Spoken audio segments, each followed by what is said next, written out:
ready for liftoff, super zing, your rocket. Get ready for it.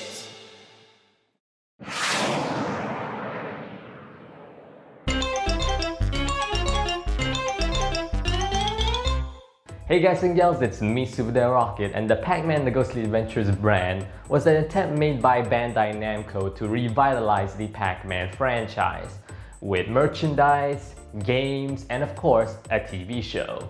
Recently, this side of the Pac-Man franchise became popular thanks to, well, the Pac is back, goes chomping at a beat. That is absolutely cursed, but yes, with all that in mind, it's understandable why Sonic fans like to compare a lot to Sonic Boom, even though that is a show that came out after Ghostly Adventures. Although here's the thing about that comment, even though that makes sense for the situation with the merchandise and the games and the TV show being awfully similar to what Ghostly Adventures had. A little closer. Ow! I feel like we might be comparing it to the wrong Sonic show here, because when you really look at the TV show itself, it has a lot in common, well, some of it at least, to the Sonic Saturday Morning 90s TV show. What the hey, did you know that Pac-Man's original name was Pac-Man, but they had to change it because, look at it this way, back when they were creating that Saturday morning cartoon nicknamed Sonic SatAM nowadays, the only games they have to go off of is Sonic 1 and Sonic 2, so they have to create their own characters, their own locations, and of course their own world for Sonic to live and breathe in. That's not that different from what Ghostly Adventures did, because they technically only took the first game as inspiration with Pac-Man and the 4 ghosts, and they have to create their own, well, locations, other characters, and a new world for Pac-Man to live and breathe in. And of course, just like Sonic SatAM, there is a decent amount of fans, not too many, but still really like this version of Pac-Man regardless of how, different it is from what we've seen beforehand. Because there's still a lot to appreciate, even though this is a very different version of the yellow fellow that we're used to. And we're gonna take a look at that today with, well, I believe is my favorite episode of Ghostly Adventures, that being Season 2, Episode 16. We start off with a pretty standard action sequence for our beloved Pac-Man until Skibo, the bully character of the show, pops up. And of course, when it comes to these characters, they're usually there for a fun little comedic effect, I guess you could say, because of course they would then bully the main hero and then suddenly get a taste of their own medicine. The hero has to save them. You see this in stuff like Spider-Man and such. But yeah, that is technically the case for this guy here when it comes to the other episodes in the series. But here they use him a bit differently. He technically is a crucial part of this, episode's plot, surprisingly.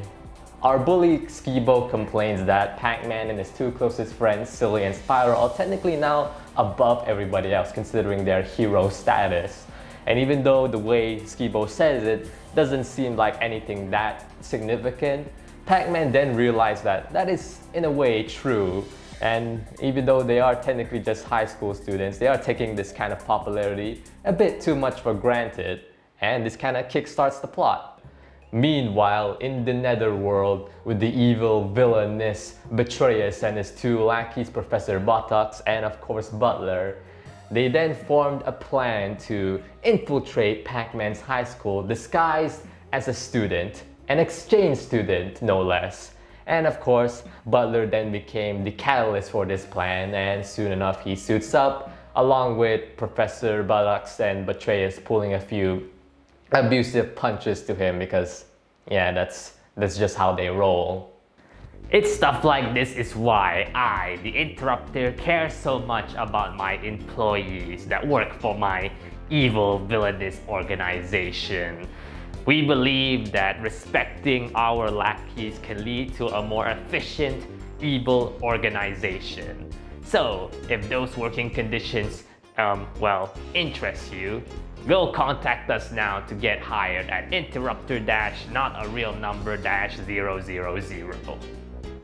Okay, wow, man, thanks Interrupter for wasting space in this video for you to do that speech of yours. And thank you for letting me get away with this. Here, this is compensation for my little mishaps. What? For me? Oh, wow. I'm a bit surprised by this. Actually, thanks a lot.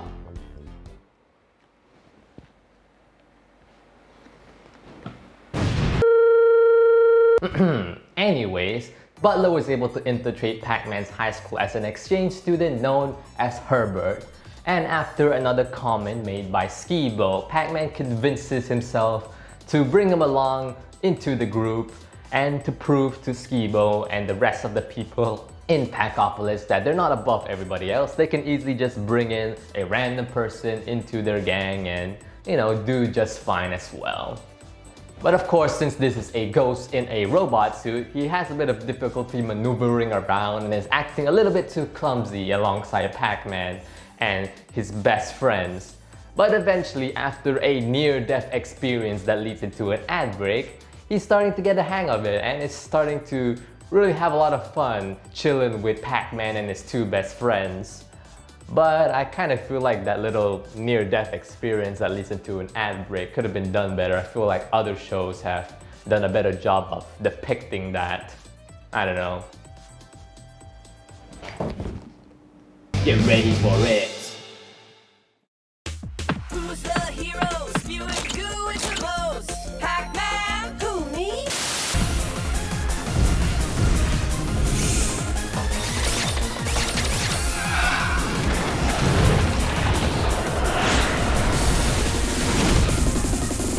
Pac-Man and the Ghostly Adventures. Rated everyone 10 and up. Oh man, I can't wait to play this game that is rad.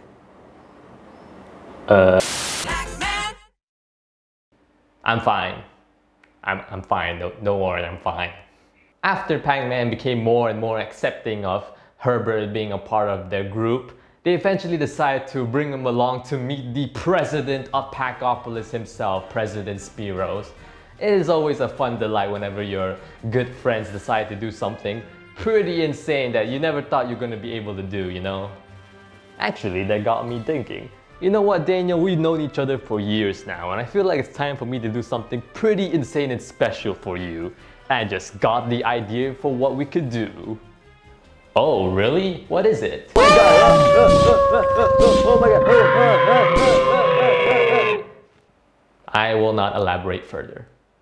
Soon enough, Pac-Man, Silly, and Spiral decide to bring Herbert/Butler to the dance floor to party, but in the most unfortunate of circumstances, he started to lose control of the robot suit again and started to create a very clumsy dance. But soon enough, Pac-Man jumps in to help him out and make it an actual dance. A pretty awesome move on Pac-Man's part. It's a pretty nice thing to know that Pac-Man's got your back. Wait a minute. Got your back? I cracked the code. During the dance, Pac-Man accidentally bumps into Herbert and apologizes, stating that he doesn't have eyes at the back of his head. And for some reason, Butler decides to take that specific information and relay it to Betrayus to form some sort of strategy to attack Pac-Man from the back. I kind of feel like when you're, involved with all those kind of strategies to battle somebody, I feel like something about attacking someone from behind would be an easy strategy to come up with without the need of, infiltrating somebody's place or something like that. I don't know. It's not like Betrayus was ever a military officer or something like that. Oh yeah. With Betrayus finally getting the information that he needed, quote unquote, it's time for Butler to leave the high school. But before he does that, Pac-Man actually meets him one last time and reveals that he already knew that Butler was in disguise as Herbert the whole time after finding some evidence in his room. And yet he still decides to have him around and decides to let him let loose in a way and have a lot more fun than he did back in the Netherworld, because he knows that he's just following Betrayus' kind of stupid orders. That's pretty sweet of Pac-Man to do, and this random act of kindness for somebody he barely knows is not that different from what classic Pac-Man would have done. What the? Hey, did you know that there was a little reference to Pac-Man in Scott Pilgrim vs. the World where he said, "This situation is somewhat similar to what classic Pac-Man did over there in the cutscenes for Pac-Man World 3. During one of the scenes where he met this weird purple dude, who exclaims that he was some sort of hero who escaped the evil Irwin's fortress.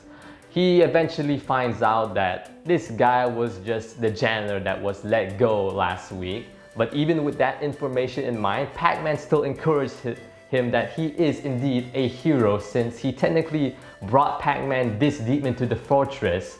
He's an employee, or moreover, an ex-employee. I checked his records. He was only here a week before we had to let him go. I'm a hero, aren't I? Sure you are, buddy. You helped me get this far. Hear that, Irwin? It's great to know that even though we're dealing with a different version of the Yellow Fellow within Ghostly Adventures, it's good to know that at least some elements of classic Pac-Man still remains within this version of the character. But again, this is a very different version of Pac-Man we are dealing with here. And this episode utilized this series' attributes by combining Pac-Man's hero status and how it affects his high school life with Butler's status. And they combined these attributes pretty well in this episode, even though the writing at times can be a bit too, young and friendly, as you could put it. But yeah, that is why I really like this episode and consider it to be one of the best in this show.